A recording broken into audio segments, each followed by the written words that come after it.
வணக்கம் மக்களே. கருங்கல்பாளையம் ஃபங்க்ஷன் ஸ்டார்டிங்லேயே நானும் மனுமாவும் கோயிலுக்கு போய் சாமி கும்பிட்டோம். கிட்டத்தட்ட 1.5 மணி நேரத்துக்கு மேலே வெயிட் பண்ணி தான் சாமி பார்த்தோம். அதுக்கு முன்னாடியே நாங்கள் போய் வெயிட் பண்ணிகிட்டு இருந்தோம். நாங்கள் சாமி பார்க்கும்போது மணி 10:30 இருக்கும்.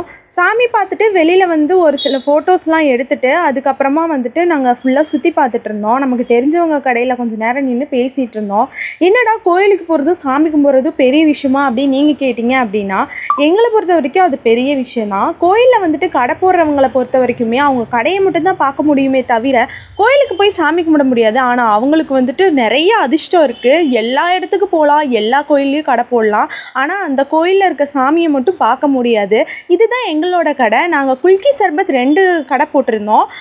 இது ஒரு கடை, இன்னொரு கடை நான் வீடியோ எடுக்கலை. ஆக்சுவலாக எங்களுக்கு அந்த டைமில் பசிக்க ஆரம்பிச்சிருச்சு. அப்புறம் நான் காளான் கேட்டிருந்தேன். நமக்கு தெரிஞ்சவங்க கடையில் மனுமா காளான் வாங்கிட்டு வந்து கொடுத்தாரு. அங்கே சாப்பிட்டோம். இந்த வீடியோ ஒரு வார ஃபங்க்ஷனை வெற்றிகரமாக முடிச்சுட்டு எடுக்கப்பட்ட விலாக் தான் இது. ஆக்சுவலாக நாங்கள் ஒரு வாரமாகவே பிளான் பண்ணிகிட்டே இருந்தோம் டீ குடிக்கணும்னு. ஆனால் நடக்கவே இல்லை.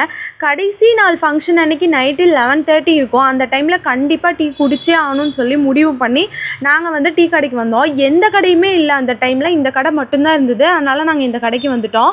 இங்கே நாங்கள் டீ வாங்கியிருந்தோம். அதுக்கு மட்டும் இல்லாமல் நான் பிஸ்கெட் வாங்கியிருந்தேன். என் தங்கச்சி ஊடால பூந்து இந்த ரசகுல்லாவை காமிச்சிட்டு இருந்தா, இது 5 ரூபா தான் வரும், வாங்கிக்கோ அப்படின்னு. ஏன்னா நான் ரொம்ப நாளாக கேட்டுகிட்டே இருந்தேன்.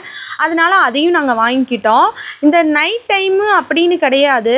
எப்போ இந்த டீயும் பிஸ்கெட்டும் கொடுத்தாலுமே அது ஒரு ஹாப்பியாக இருக்குது. அதை பார்த்தாலே ஒரு சந்தோஷம் வந்துடுது. ஆனால் நான் டீ அடிக்டர் கிடையாது. என் தங்கச்சியும் என்னோட கொழுந்தனாரும் தான் சும்மா டீ குடிப்பாங்க.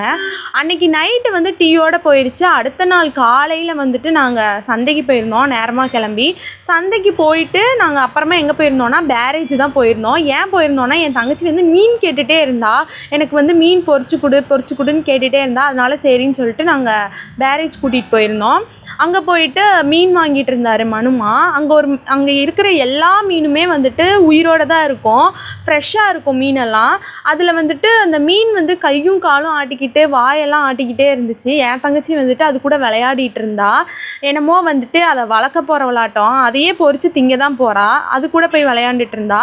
நாங்கள் மீனெல்லாம் வாங்கிட்டு அங்கேயே வெட்டி கொடுத்துருவாங்க. அங்கே போய் வெட்டியும் வாங்கிக்கிட்டோம். வெட்டி வாங்கிட்டு நாங்கள் வீட்டுக்கு கிளம்பிட்டோம். இந்த வீடியோ பிடிச்சிருந்ததுன்னா மறக்காமல் லைக் பண்ணுங்கள், ஷேர் பண்ணுங்கள், கமெண்ட் பண்ணுங்கள், சப்ஸ்கிரைப் பண்ணிடுங்க.